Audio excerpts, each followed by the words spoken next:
गुना जिला चिकित्सालय के रेड क्रॉस भवन में राष्ट्रीय मानसिक स्वास्थ्य कार्यक्रम के अंतर्गत विश्व आत्महत्या रोकथाम दिवस मनाया गया। कार्यक्रम की शुरुआत मुख्य अतिथि civil surgeon doctor Virendra Raghuvanshi को नर्सिंग ऑफिसर प्रज्ञा मांडवी द्वारा फूल माला देकर की गई।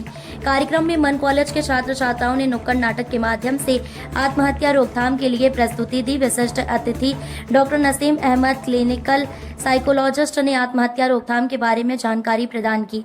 डॉक्टर आनंद दास शर्मा ने बताया कि सोशल मीडिया से दूर रहना और लोगों के साथ मेलजोल बढ़ाना आत्महत्या रोकथाम में मदद कर सकता है। डॉक्टर अंकिता रघुवंशी ने आत्महत्या के प्रमुख कारणों में रिलेशनशिप का टूटना, पारिवारिक लड़ाई झगड़ा, पढ़ाई का दबाव और बेरोजगारी को बताया। कार्यक्रम में आत्महत्या रोकथाम के उपायों पर चर्चा की गई, जिनमें तनावग्रस्त व्यक्ति को अकेले न छोड़ना, मानसिक रोग से ग्रस्त व्यक्ति की काउंसलिंग करना और अच्छे दोस्तों के साथ बात शेयर करना शामिल है। नर्सिंग ऑफिसर रवि सिंह यादव ने मित्रम गेटकीपर के बारे में जानकारी प्रदान की और टेली मानस के टोल फ्री नंबर 14416 व मनहित ऐप के बारे में बताया। सेवा भारती के अध्यक्ष डॉक्टर रामवीर रघुवंशी ने नशे की लत को छोड़ने के लिए शपथ दिलाई। कार्यक्रम का संचालन नर्सिंग ऑफिसर अर्चना आचार्य द्वारा किया गया। ये कार्यक्रम 2 चरणों में संपन्न हुआ, जिसमें 10 सितंबर को मानसिक स्वास्थ्य शिविर लगाया गया और 11 सितंबर को मानसिक स्वास्थ्य सेमिनार का आयोजन किया गया। समाचार ये गुना जिले से संवाददाता बलवीर योगी द्वारा प्रदान किया गया है। बात करने से कभी ख्याल पैदा नहीं होंगे जब तक कोई परेशानी, कभी आपको ऐसा ना लग रहा हो कि आप अपनी जिंदगी से आ चुके, तब तक इस तरह के ख्याल नहीं आएंगे। ऐसा नहीं है कि आज हम इसके बारे में बात करें तो घर जाके आपके मन में इस तरह के ख्याल आएंगे। ये सब सिर्फ मिथ है, ये सब सिर्फ भ्रांतियां हैं कि ऐसे बात करने से ये चीजें होने लगती है। ऐसा नहीं होता है। इसके अलावा अगर किसी को आत्महत्या करते देखा तो हो सकता है आगे जाके हम भी आत्महत्या के विचार हमारे अंदर आए और हम भी करें, तो ऐसा नहीं है। अगर आप आगे जाके अपनी लाइफ को अच्छे से फेस कर रहे हो, आप अगर कोई परेशानी है तो किसी विशेषज्ञ की सलाह ले रहे हो, तो इस तरह की चीजें नहीं होंगी आपके साथ। तो ये सब भ्रांतियां ही होती है। अच्छा, इसके अलावा जो अकेलापन रहता है, मैं आपको उसके बारे में बात करना चाहूंगी, क्योंकि आज की तारीख में सबसे ज्यादा देखा गया है लोग अकेलापन ज्यादा महसूस करते हैं।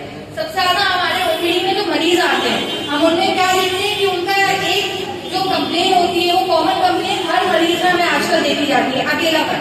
उनसे पूछो क्या परेशानी है, बोलते हमें अकेलापन ज्यादा लगता है। अब अकेलेपन से उनका क्या मतलब होता है, हमने उनसे कई बार पूछा कि क्या आपके परिवार वाले आपका साथ नहीं देते, क्या वो आपसे बात नहीं करते, आप अकेले रहते हैं? तो कई मरीज तो इसका जवाब नहीं दे पाते, बोलते नहीं हम तो पूरे परिवार के साथ रहते हैं, हमारे परिवार में तो बहुत सारे लोग हैं, 10-12 लोग हैं, लेकिन हम फिर भी अकेला महसूस करते हैं। उनसे पूछो कि आपके घर वाले क्या आपसे बात नहीं करते, उनके व्यवहार आपकी तरफ अच्छा नहीं है, तो कई लोग तो बताते हैं कि हाँ घर वालों से उतने हम बात नहीं कर पाते हैं, हम उनसे अगर बात करने जाएंगे तो वो बस हमसे बोले तो तुम मानसिक रोगी हो, हम तुम्हारी बात क्यों सुने। तो ये गलत चीज है।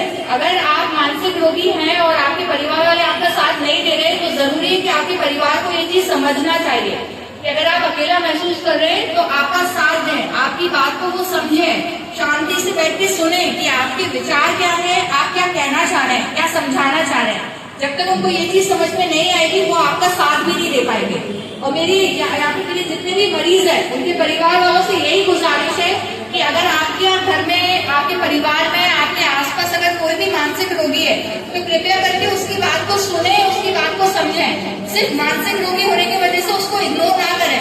ऐसा ना बोले कि तुम्हारा तो इलाज चल रहा है, तुम तो मरीज हो, तुम्हारी बातें हम क्या ध्यान दें।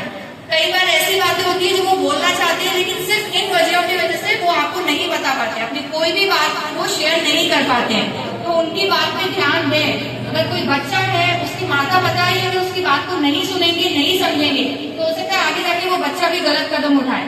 आजकल बहुत केसेस हो रहे हैं, स्कूल में भी कई बार सुनने में आते हैं कि स्कूल से पता चला बच्चा टेरेस से कूद गया। कई बार ऐसा हो रहा है, कॉलेज से ये चीजें आ रही है सुनने में, हॉस्टल से लड़कियों ने, लड़कों ने सुसाइड कर लिया है, टेरेस से कूद जाते हैं, कभी फांसी लगा के मर जाते हैं। तो क्यों हो रहा है उनके साथ ये सब चीजें? क्यों? क्योंकि वो अकेलापन महसूस करते हैं, कोई कनेक्शन नहीं बचा उनका उनकी फैमिली से, उनके दोस्तों